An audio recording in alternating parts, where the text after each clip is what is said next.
Continuamos nuestro enfoque matinal desde CDN, nuestra sección de salud mental. Saludamos a su responsable mayor, el doctor José Miguel Gómez y Montero. Buenos días, profesor. Lo veo muy bien. Bien. Mira que me lleva pesado, Nelson, sí. Y ya dime. Pero uno saca de abajo. Pero muy bien. Y como yo tengo doble nacionalidad, sí, cibaeño dominicana, o sea sí, que yo me defiendo. Pero si un día lo necesito, usted sabe que hablamos.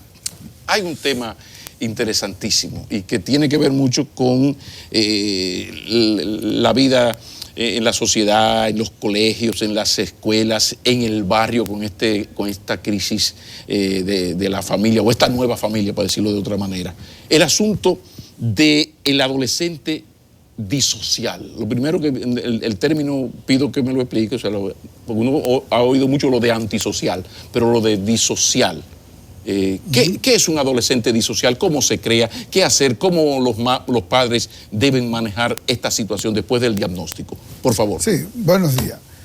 Lo que pasa es que el manual estadístico de clasificación de enfermedades mentales, después de los 18 años, hablan de los trastornos antisocial de personalidad, la psicopatía, los psicópatas. Okay. Y por debajo de esa edad, a los niños que tienen graves trastornos disfuncionales en términos conductuales, entra en la categoría de trastorno disocial de la conducta. Es decir, y quisimos tratar el tema porque en la escuela, en las últimas semanas, de manera recurrente y periódica, se han venido aconteciendo hechos que uno dice que han impactado la sociedad, hechos como, por ejemplo, poner un grupo de niños a otro a hacerle sexo oral a todos. Otros hechos como un niño llevar un cuchillo y darle una estocada a otro compañero. Otro apareció con un arma de fuego. Otros despidiendo el año rompieron los pupitres, rompieron todo lo que eran los útiles escolares.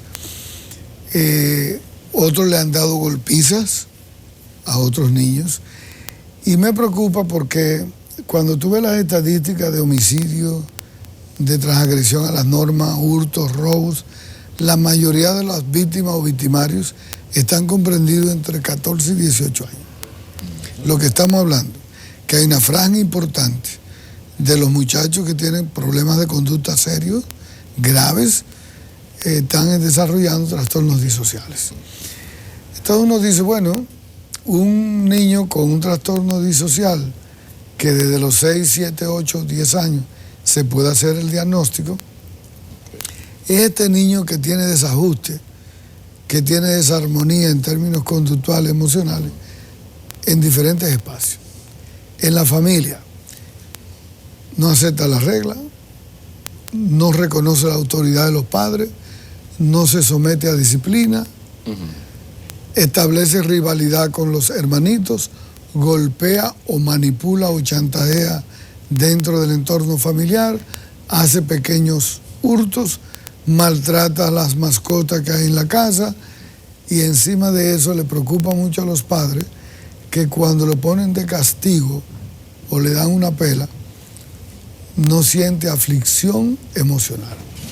Es el niño que se queda frío mirando a la madre o al padre, que le cogen miedo. Pero hay un escenario peor que ese, doctor. Y es el muchacho que no tiene ni siquiera ese padre que le dé el pecozón a tiempo.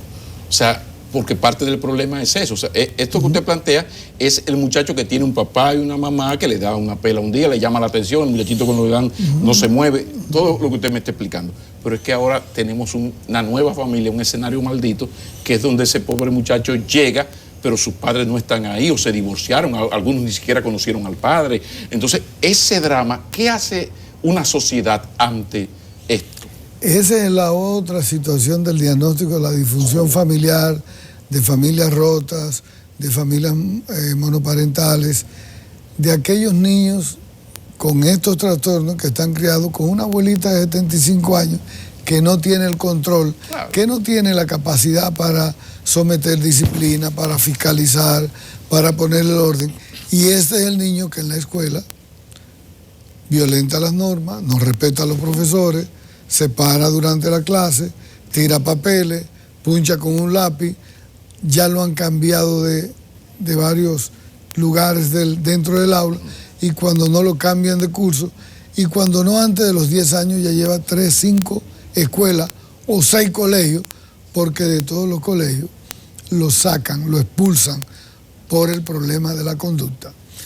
Y si tú vas entonces, ese muchacho lo traslada a la familia, donde tiene la marginalidad, la mayoría de veces, esa ausencia de padres y madres, y entonces deambula por las calles a edades tempranas.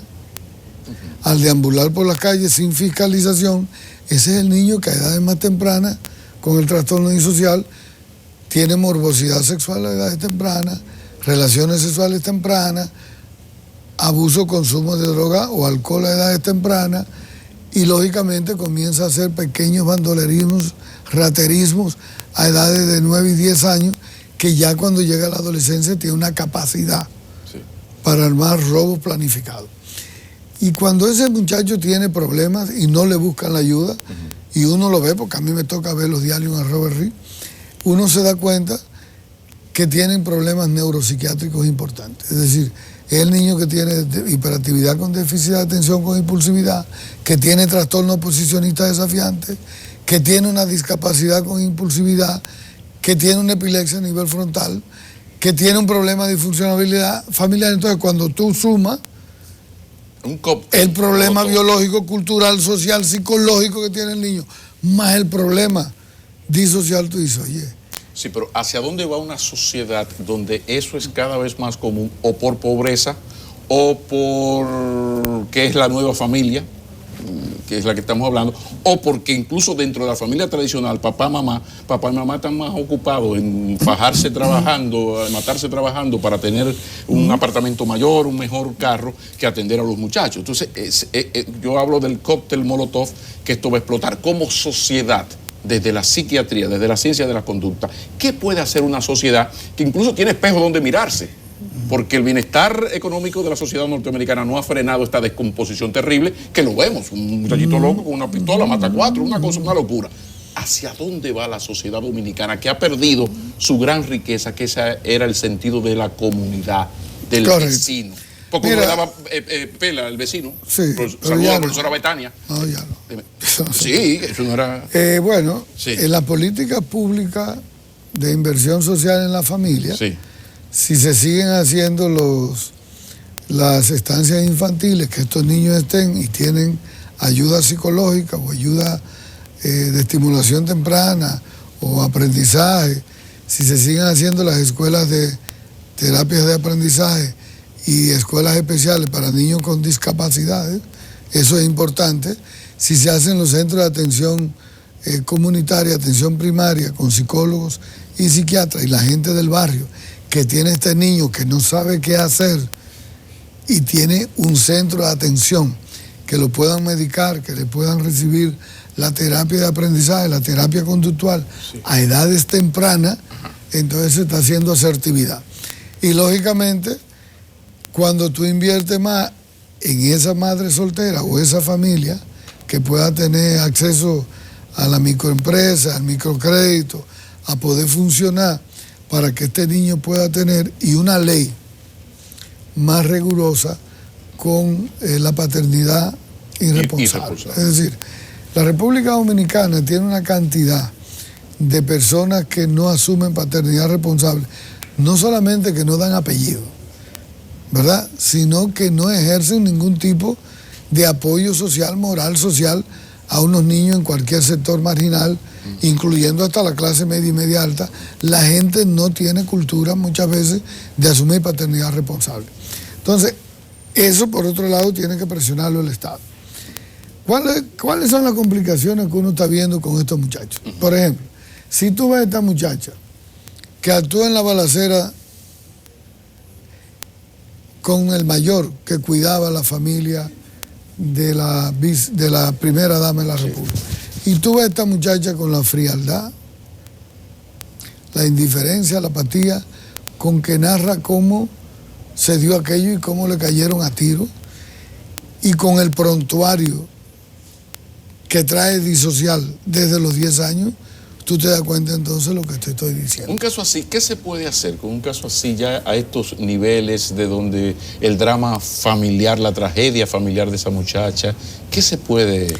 Mira, caramba, ¿cuántas veces, Pablo Macchini, tú y yo hemos tratado este tema del problema de la justicia y del problema de la ausencia de no acompañarse la justicia de las unidades de psiquiatría forense?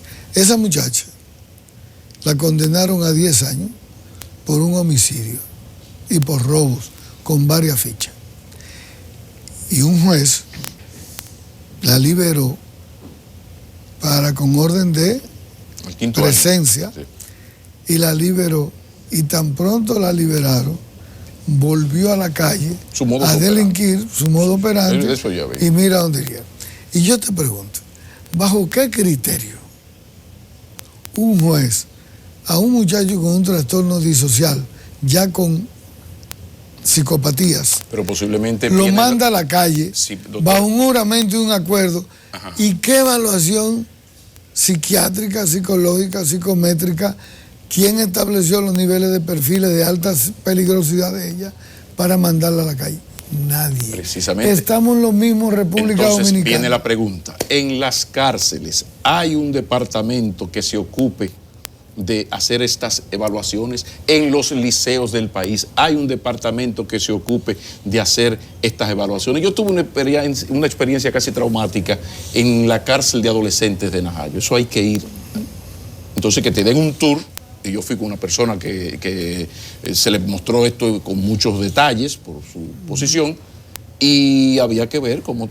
Ese ha matado 14, ese es parte de una banda que mató a tal. Entonces tú te pones a hablar ya sin barrotes ahí, de ahí a ahí. Y dices, Dios mío, pero ¿qué está pasando? Y esto es una muestra de muchos. Entonces, ¿por qué no hay una reacción? Esto que está hablando y ha hablado tantas veces el doctor José Miguel, ¿cómo es posible que no haya una reacción? Porque lo de la nueva familia está ahí, la descomposición, la falta de autoridad. O sea, todo esto está demostrado ahí. O sea, pero uno no ve una reacción. Vuelvo y le pregunto, lo de la psicología forense, ¿existe en las cárceles? ¿Existe en los liceos? Ese muchacho, para diagnosticarlo, pues si ya está diagnosticado por un psiquiatra, que es un disocial, el tratamiento tiene que ser diferente a otro que es apenas malcriado. Correcto. La República Dominicana no tiene una estrategia horizontal de visión, de estrategia hacia las problemáticas psicosociales. No tiene un diagnóstico y no tiene un tratamiento que vaya en consonancia con los problemas que estamos teniendo. Por ejemplo, cuando los muchachos tienen problemas de bullying, cuando tienen una escuela donde se registran muchos hechos de violencia, sí. Fíjate que el Departamento de Orientación de la Escuela no tiene un diagnóstico psicosocial de la escuela y no tiene programa con asertividad, con enfoque multidisciplinario. Eso es tan difícil, usted que sabe de eso. Eso no es difícil. Un entrenamiento, una cosa. No es difícil porque yo mismo escribí los módulos hace 6 años sobre de cómo intervenir la violencia en las escuelas. Ahora, ¿dónde están todos los libros que escribimos, los diagnósticos que hicimos? Los engavetaron, no le dieron seguimiento ahí, y pagaron esa consultoría que nos pagaron, sí. Pero al final tuviste que nada de eso se aplicó. Perdón. Y si tú buscas, los muchachos que están en la penitenciaria, en la Ciudad del Niño, que tienen problemas también de violencia, se han hecho los diagnósticos y se han hecho todos los programas de reinserción y rehabilitación psicosocial. ¿Cuál es el problema? Terminan diciendo que no hay recursos, terminan diciendo que no hay logística, terminan diciendo todo lo que la República Dominicana termina atrapada en términos de que no tienen las condiciones para darle respuesta. Entonces, si la República Dominicana se le cuela a la escuela los niños disociales con trastorno de conducta, si en el barrio lo vemos lo que pasa y no entran a escuelas de modificación de conducta, si no reciben el nivel técnico a edades tempranas, si cuando tienen el primer delito de transagresión no podemos distanciarlos de los que tienen alta peligrosidad y los metemos todos en la misma cárcel, entonces tú dices, oye, Lo que es que no tenemos criterio Lo que para pasa es que el asunto hacer es un peor, programa. como dice Benedetti, el asunto es más grave, es muchísimo más grave, porque usted acaba de, yo no lo sabía, usted acaba de decir que usted es parte de ese equipo de expertos Fui, que escribí. preparó este material. O sea, usted me acaba de confirmar que el material existe. Sí. Y el de educación sexual también. No desde el punto de vista que lo están enfocando. Y en el caso de Todo educación, eso está escrito, entregado, trabajado. cómo hacer los protocolos, que es lo que yo cito Todos mucho, esos sí. protocolos están. Y en el tema de educación, el argumento de la falta de recursos es inaceptable. Correcto. Es inaceptable. En otro ministerio, entonces, vaya, mire qué manera tan triste, siendo viernes, caramba, de no terminar esta conversación de hoy. Porque usted me ha explicado tan brillantemente como siempre todo esto de la... Tenemos de la los diagnósticos, pero los disociación. tratamientos no los funcionamos. Hay todo un estancamiento Ajá. en buscarle salidas inteligentes, asertivas, institucionalizadas, sostenibles en el tiempo, para ver cómo cambian estas realidades. Y quizás un entrenamiento, pero eso no tiene que ver directamente con usted, sino con el Ministerio Público, la Suprema Corte de Justicia. A veces se le da un entrenamiento a los jueces para, antes de dar libertad condicional, Correcto. de eso que después de la mitad de la pena puede dar libertad condicional, 0 mata 0, se le dé un entrenamiento al juez para que antes de eso, cuando tenga cierta sospecha, pues cuando una jovencita de 22 años tiene 9 fichas, ya hay un problema. Ya. Entonces, ojalá que alguien le dé un entrenamiento también a los jueces para que ellos soliciten. Correcto. Necesito un informe de un psiquiatra. Correcto. Y como aquí hay de todo, el asunto es saber utilizarlo. Sí. Doctor, muchísimas Dos gracias. viernes no voy a estar. Voy para dos congresos a, ¿Dónde va? a Barcelona, en Honduras. a Barcelona, un entrenamiento Barcelona. farmacológico, y a Madrid sobre el ¿A Congreso dónde? de Patología Dual. Y al Centro que es muy Perelló de Bali, importante. ¿no le gustaría ir? He ido a dar Ojalá. conferencias, pero yo. A y he Neiva, allá en la presentado- provincia de Bauruco. Y voy a mi pueblo, a Neiva. No, Sí, aquí. sí, lo que Yo lo voy suyo a mi mucho pueblo Barcelona. todos Sí, lo los que años. pasa es que aquí hay una ausencia. Barcelona, Madrid, creo Lisboa. que hay algo en Lisboa. En Lisboa, el Mundial de Psiquiatría en España. Es decir, tenemos que estar actualizados para venir aquí. Todo un placer. El doctor José Miguel Gómez y Montero en esta sección, su sección de salud mental. Esto es Enfoque Matinal de CDN. Continuamos.